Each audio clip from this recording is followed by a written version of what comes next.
Bonjour à tous, j'espère que vous allez bien. Aujourd'hui, on se retrouve pour un nouveau podcast et on va parler de méditation. Parce que la méditation a considérablement changé ma vie depuis que je la pratique régulièrement et du coup, je voulais qu'on en parle aujourd'hui.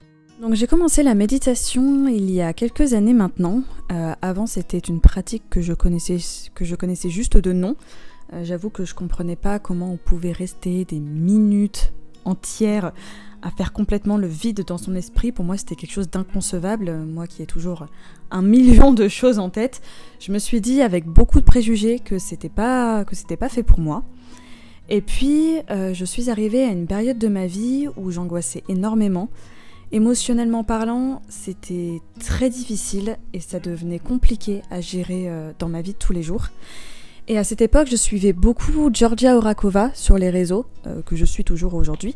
Et c'est vrai qu'à l'époque, elle faisait beaucoup plus de vidéos YouTube, etc. Et elle arrivait à m'apaiser rien qu'à travers ses vidéos. Et j'arrivais à retrouver un semblant de calme pendant un instant. Et du coup, j'avais décidé de lui écrire, simplement pour la remercier de ce qu'elle m'apportait au quotidien. C'est vrai que sur les réseaux, on voit beaucoup de haine, etc. Mais quand il y a des choses qui font du bien, qui font plaisir, etc., c'est aussi important de le dire. Et du coup, je voulais lui dire, je voulais la remercier de tout ce qu'elle faisait pour moi à l'époque. Et contre toute attente, je m'attendais pas vraiment à une réponse, mais elle m'a répondu. Elle m'a répondu le soir même d'ailleurs. Et elle s'est montrée d'une extrême bienveillance. Elle m'a donné beaucoup de conseils, dont un. C'était de tester une application de méditation guidée qui s'appelle Petit Bambou et qui, d'après elle, pourrait m'aider à calmer mes crises d'angoisse. Et du coup, je me suis dit, j'ai absolument rien à perdre, donc j'ai décidé de télécharger cette application et de me laisser guider. Et ce fut le début de l'aventure. La méditation, en soi, ce n'est pas de faire complètement le vide dans sa tête et n'avoir aucune pensée qui nous traverse l'esprit, parce que ça, c'est presque impossible. La méditation, c'est une pratique mentale qui consiste à porter son attention sur une seule et unique chose, pendant plusieurs minutes. Donc se concentrer uniquement sur un objet, une voix, une musique ou juste sur sa respiration. Et dit comme ça a l'air enfantin, mais je vous assure que c'est loin d'être évident. La méditation nous force à être ancrés dans le moment présent. La méditation, ça nous apprend à ressentir ce qu'on ressent à l'instant T. Parce que souvent, notre esprit déforme la réalité avec ce qu'on a vécu dans le passé ou ce qu'on aimerait voir se réaliser dans le futur. Et la méditation, ça va nous aider à nous recentrer et à être conscient de ce qui se passe là, maintenant. Parce que notre esprit fait souvent beaucoup trop de bruit, pouvoir le faire taire juste quelques minutes et apprécier ce silence interne, c'est quelque chose de très apaisant. C'est comme si on soufflait à travers un gros brouillard épais pour voir une douce lumière qui s'y cache derrière.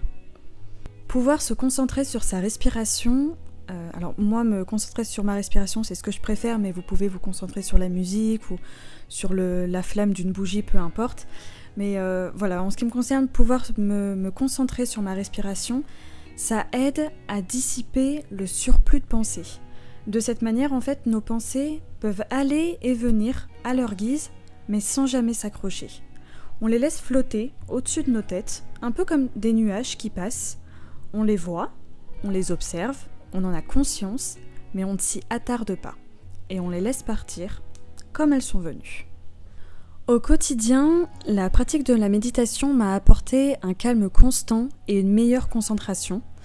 Mais surtout, ça m'a appris à identifier et à gérer mes émotions. Et je vous assure qu'il y a des fois où j'en ai grandement besoin. Parce qu'en fait, on comprend que ce qu'on ressent n'est pas forcément lié à la situation présente. Par exemple, me mettre dans une colère, mais noire, parce que j'ai cassé un verre, ou m'énerver contre tout le monde parce que je retrouve pas mes clés, ou être profondément déçu par une situation qui ne mérite pas une telle attention, eh bien, tous ces événements, aujourd'hui, ne font presque plus partie de ma vie. Bon, alors, je casse toujours des verres et je perds toujours mes clés, on va pas changer le personnage, mais mes sentiments dans ces moments-là sont proportionnels à ce qui se passe réellement. En fait, on arrive à dissocier nos sentiments du moment présent, parce que les deux ne sont pas forcément liés. En fait, Quand je m'énerve parce que j'ai cassé un verre, c'est pas contre le verre que je m'énerve. En fait, je m'énerve contre une situation qui s'est passée avant, et le verre a simplement déclenché l'expulsion de ma colère. Et pareil, quand je suis déçue par une situation qui, je sais, au fond, n'en méritait pas tant, en fait, je suis déçue parce que j'attendais quelque chose de cette situation qui ne s'est finalement pas produit. Et la méditation va aider à se recentrer dans le moment présent et par conséquent, remettre les choses en perspective. Je vous conseille d'essayer et de faire de la méditation un rendez-vous quotidien avec vous-même. Je ne peux que vous recommander l'application Petit Bambou. D'ailleurs, si vous voulez en savoir un petit peu plus sur cette application, j'ai fait un article sur le blog qui s'appelle 7 applications qui aident à gérer le stress.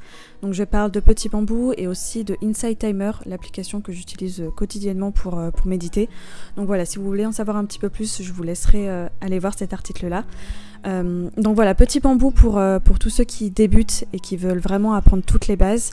Le mieux, c'est d'en faire tous les jours, mais si c'est trop prenant, je vous conseille d'en faire minimum 3 fois par semaine pour vraiment ressentir les bénéfices de la méditation. Et ensuite, le meilleur conseil que je peux vous donner, c'est de faire de ce moment, de ces 5, 10, 15 minutes de méditation, faire de ce moment votre sanctuaire. Un moment de vous, à vous, un moment où seul votre monde intérieur compte. Un moment où on arrête le temps. C'est la fin de ce podcast, j'espère vraiment qu'il vous aura plu. N'hésitez pas à me dire en commentaire si oui ou non vous pratiquez la méditation et quels sont les bienfaits de cette pratique chez vous. Voilà, moi je vous fais à tous de gros bisous et je vous retrouve très vite pour un prochain podcast. Ciao!